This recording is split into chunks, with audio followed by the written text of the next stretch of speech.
bagaimana caranya K2 sisa K1 ini diangkat.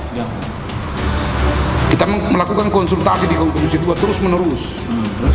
Sehingga karena lambat draft yang dibuat oleh pemerintah pada waktu itu, maka ada kebijakan oleh Cahyokumolo, Menteri Pemberdayaan Aparatur Negara almarhum, yaitu mengadakan namanya P3K.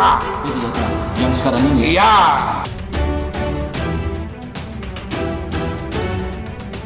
Assalamualaikum warahmatullahi wabarakatuh. Jumpa lagi bersama saya Darmawan di Ruang Bicara Podcast Pasangkayu hari ini. Pada hari ini, di episode kali ini kita akan berbincang kaitannya dengan P3K. Dan hari ini telah hadir narasumber kita, tentunya narasumber yang sangat luar biasa, yang telah berjuang berkaitan dengan pengangkatan honorer. Sudah ada di samping saya. Ya. Assalamualaikum Pak Ketua. Waalaikumsalam warahmatullahi wabarakatuh. Selamat sore. Beliau adalah Ketua Asosiasi DPR seluruh Indonesia, dan kesempatan kita akan berbincang kaitannya dengan pengangkatan P3K.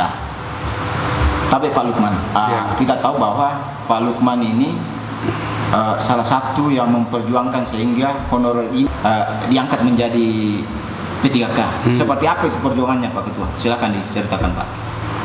Jadi begini, awal perjuangan itu waktu periode pertama saya jadi Ketua Umum Asosiasi DPRD, ada seorang perempuan guru yang sudah honor 20 tahun, namanya Ibu Titi, yang honorer guru SD di Kabupaten Kabupaten Bojonegoro di Jawa Tengah.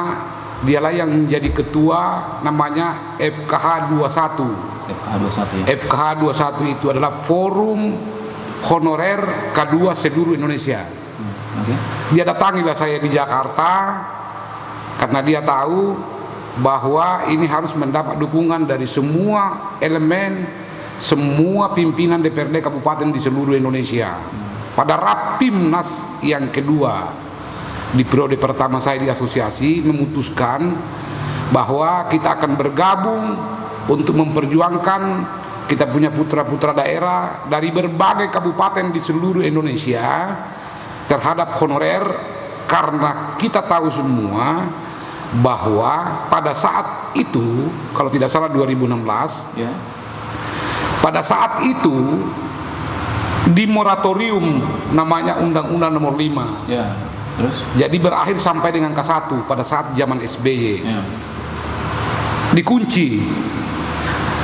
Satu-satunya jalan untuk bisa menyelamatkan sisa K1 yang kedua hari ini adalah revisi Undang-Undang Nomor 5. Karena mau mengangkat pada saat itu oleh Jokowi, saya 3 kali menghadap, tidak boleh karena tidak ada dasar. Terus?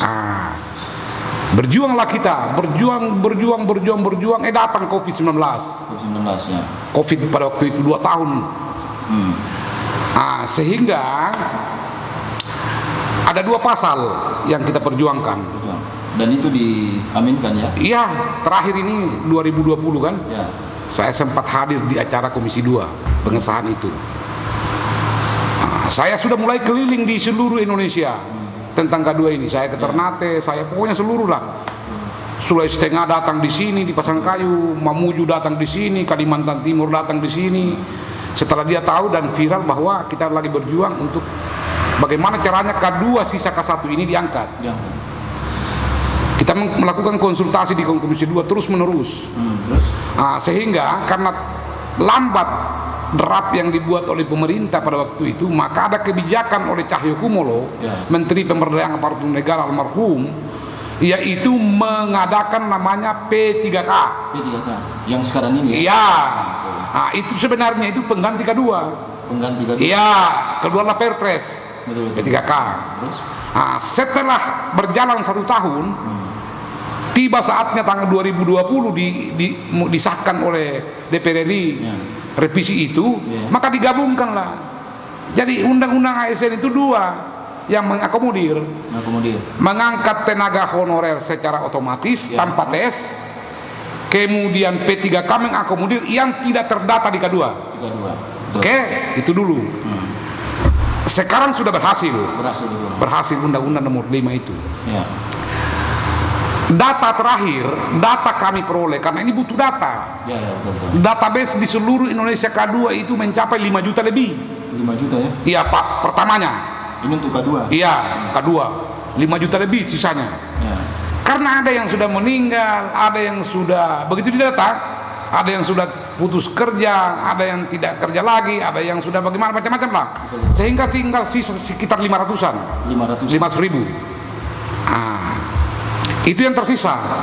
Dan itu disepakati di Komisi 2 bahwa seluruh honorer K2 dulu ya, kita bicara K2. Seluruh honorer yang betul-betul mengabdi berdasarkan data bahwa dia berturut-turut, dia punya SK dari instansi, dari guru, dari kesehatan, tidak boleh putus. Tidak boleh putus. Ya. Itu otomatis terangkat. Kemudian P3K mengakomodir karena banyak yang tidak K2. Maka P3K ini diangkat juga melalui dana daerah APBD. Oke? Inilah P3K. Ya, tapi jangan kau mengatakan APBD itu bersumber dari DAU. Dana pusat juga sebenarnya. Iya, karena diatur. Tapi digabungnya dengan digabung dengan digabung dalam badan tubuh APBD. Ya. Itu sudah ditentukan. DAU-nya Kabupaten Merangin untuk tenaga P3K sekian, itu udah dibahas di Jakarta. Nggak boleh dirubah-rubah itu. Nggak boleh direkayasa. Oke, sekarang pertanyaan sekarang publik mengatakan, iya sekarang lagi masalah ini. Saya tadi malam tadi malam Zoom ya, dengan Ketua Honorer K2 seluruh Indonesia. Dalam waktu dekat saya akan menghadap dengan Menteri Dalam Negeri untuk segera membatalkan kembali dulu ini. Bukan dibatalkan, dipending. Karena hampir K2 ya. Karena hampir seluruh daerah ini ada siluman. Oh gitu ya. Iya, karena memang kekeliruannya oleh Jakarta bahwa ini barang diserahkan sepenuhnya kepada daerah untuk memperoleh data. Berarti pengawasan tidak ada begitu ya? Daerah yang membuat siluman banyak ini. Saya mengharap karena ini bukan perjuangan dengan pragmatis, ini barang, ini betul-betul murni. Kami berjuang untuk mereka-mereka yang mengabdi sebagai tenaga honorer yang berpuluh-puluh tahun. Ini harus dimanusiakan. Oleh karena itu, ini perlu pengawasan dari seluruh elemen. Dan ini kalau ada yang terjadi, ini polisi bisa bertindak. Begitu ya? Terjadi pemalsuan data namanya. Iya. Kalau misalnya tiba-tiba ada kepala sekolah mengatakan honor di sini padahal tidak pernah honor, kepala sekolah diambil, itu pemalsuan data namanya. Itu pelanggaran Undang-Undang Nomor 5 ASN, ada sanksinya loh. Hati-hati, ini bisa polisi bertindak. Jadi bukan hanya di hampir di seluruh Indonesia terjadi. Saya tadi malam zoom hampir semua, karena ini dikasih kewenangan pendataan oleh daerah. Walaupun BAKN sekarang sudah mengantongi data nama-nama K2 di seluruh Indonesia. Udah ada, di Komisi 2 juga ada. Cuman prakteknya di lapangan kan daerah. Oleh karena itu, polemik yang terjadi hari ini, saya minta kepada pemerintah daerah di seluruh Indonesia, di Kabupaten Pasangkayu maupun di Sulawesi Barat ini, untuk betul memperhatikan ini persoalan kemanusiaan. Orang-orang yang betul honor, yang terutamanya K2 ya, K2 ya, karena ini perjuangan. Saya mohon untuk betul-betul jangan direkayasa, ya. Karena ini kan mereka tes. Walaupun dalam undang-undang itu mengatakan bahwa K2 itu otomatis akan dihabiskan. Bukannya Pak Ketum, dicatat itu K2 itu? Ada datanya kok. Tapi kenapa bisa masuk? Nah itu dia, karena itu waktu pendataan. Kan ada namanya pendataan kemari yang dari 5 juta itu menjadi sekian. Itu di situ terjadi itu. Ada pendataan kembali oleh BKD. Diselipkanlah di situ. Kasihanlah K2 yang. Itu dia. Begitu dia lulus muncul ini barang. Muncul. Begitu ada tes muncul. Kasihanlah K2 ini yang betul-betul honor. Kalau Adkasi tidak memberikan teknis perekrutan ini? Sudah. Tidak terjadi. Sudah, makanya waktu kesepakatan kita dengan Komisi 2 bahwa akan ada pendataan. Tapi kan tidak mungkin Jakarta yang data. Diminta kepada seluruh bupati dan wali kota, gubernur untuk melakukan pendataan dengan rincian bla bla bla bla bla.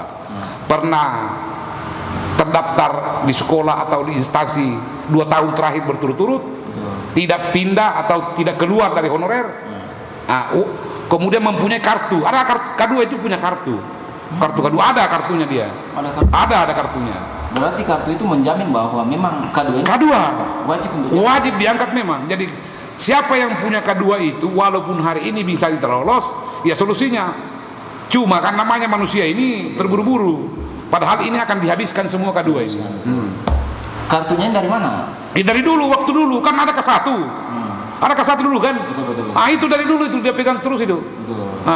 Saya bilang jangan hilangkan itu K2-nya itu.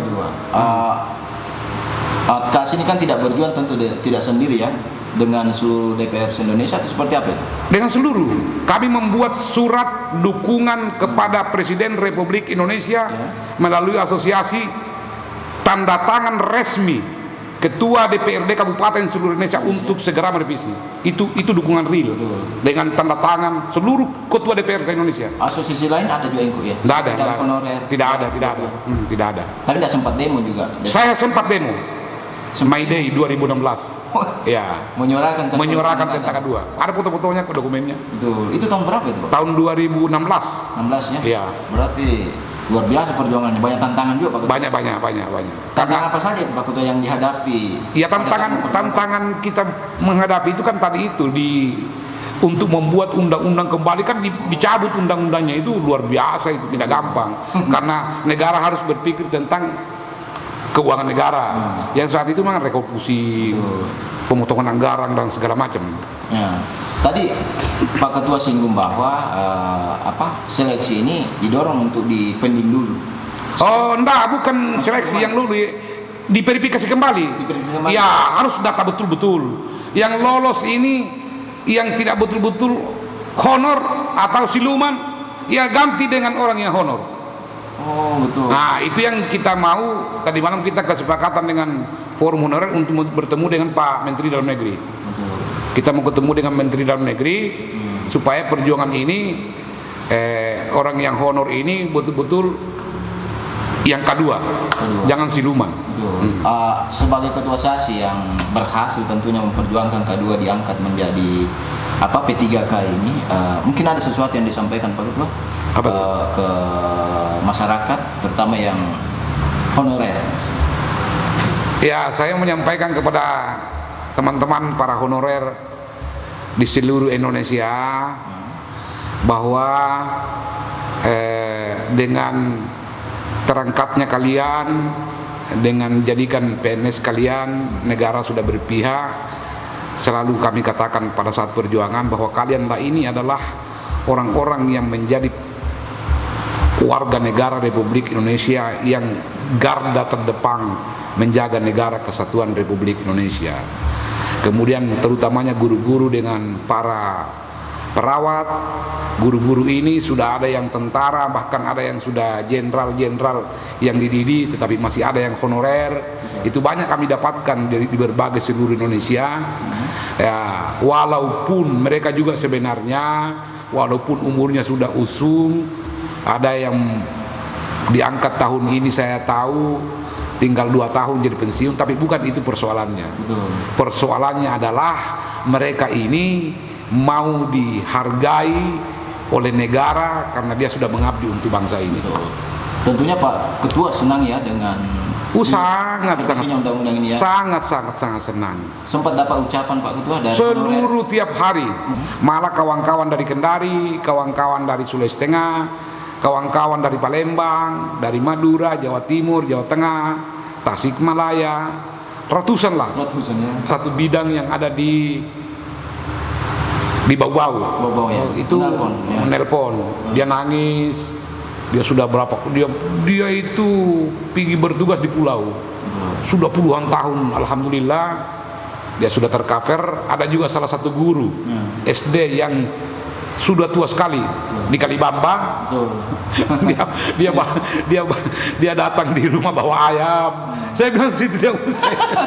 Ya, tapi kan itu kan merupakan apresiasi kepada mereka bahwa karena dia tahu bahwa proses perjuangan ini tidak mudah, tidak gampang.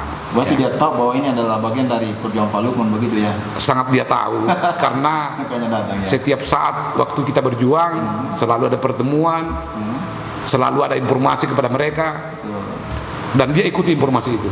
Informasinya luar biasa berarti perjuangan Pak Ketua ya. Akhirnya sampai saat ini. Sampai saat ini alhamdulillah. Jadi kalau saya di mana-mana itu kalau mau ketemu dengan orang-orang cukup saya tanya di mana kedua, udah tahu saya. Luar biasa. Karena waktu demo di Jakarta itu hampir seluruh perwakilan dari kabupaten se-Indonesia ada. Betul. Termasuk Sulawesi Barat yang dipimpin oleh Pak Philips Ya. dari Mamasa kan. Betul. Ya. Berarti ini bukan hanya K2 juga ya, honorer lainnya juga. Honorer lainnya. Terangkat Iya, juga ya? iya, yang non K2. Yang kedua. Iya. Dan mereka tahu semua. Oh, semua. Alhamdulillah. Iya. Ini luar Tapi biasa. itulah kebanggaan saya. Semasa saya jadi pejabat, ada sesuatu yang saya berikan untuk bangsa ini, ada sesuatu yang saya berikan untuk rakyat ini, dan orang yang berbuat seperti itu pasti dikenang. Betul. Ya. Berarti masih komunikasi ya dengan K2 yang di grup? Sangat Masih aktif? sangat aktif. Setiap saat. Makanya saya tahu persoalan ini Persoalan ini. Berarti Iya. banyak juga teleponnya. sangat banyak. Ada dari Aceh, dari Biren, ada dari Kaltara, bahkan Teleponnya itu Pak Ketua ucapan terima kasih atau justru yang lulus itu yang lulus itu bersukaria, sukaria. sambil sedih, sambil nangis. Yang tidak lulus misalnya Yang kota- tidak lulus kotanya ya protes. diambil, Loh, kotanya diambil. ini siluman gimana caranya? Nah, inilah yang Persoalan. menjadi persoalan baru yang harus dicarikan solusi lagi. Iya, betul. Makanya saya tadi malam bikin Zoom dengan ketuanya, ketua umumnya, Ibunda Bu Nur namanya, dia di DKI. Ternyata semua hampir sama di seluruh Indonesia. Nanti kita bikin agenda untuk bertemu dengan para menteri yang terkait untuk membicarakan persoalan ini. Belum ditutup Pak Ketua, mungkin ada closing statement Pak Ketua, ada enggak ya? Closing statement saya mengucapkan selamat kepada teman-teman di seluruh Indonesia, terutamanya di Kabupaten Pasangkayu ini, karena proses perjuangan kedua ada lahir di Kabupaten Pasangkayu ini, lahir di Kabupaten Pasangkayu, lahir ini Undang-Undang Nomor 5 ini. Kedua ya.